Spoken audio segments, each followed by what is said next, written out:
Mantan Kepala Badan Nasional Penanggulangan Bencana (BNPB) 2019-2021 Letjen Purnawirawan Dr. Hacedoni Monardo tutup usia pada Minggu 3 Desember 2023 sore. Kabar duka ini dibenarkan staf khusus Kepala BNPB 2019-2021 Egy Masadia.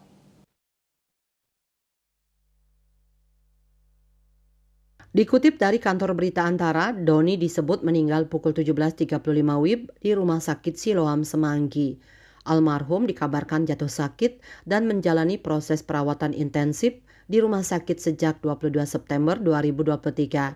Sejak dilantik oleh Presiden Jokowi sebagai Kepala BNPB pada Januari 2019, pria kelahiran 10 Mei 1963 itu menginisiasi pembentukan gugus tugas percepatan penanganan COVID-19 yang kemudian menjadi satuan tugas Satgas Penanganan COVID-19 pada Maret 2020.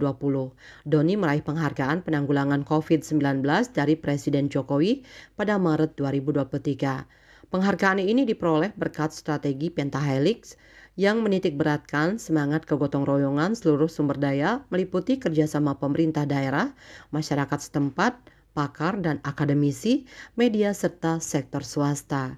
Bali Post melaporkan.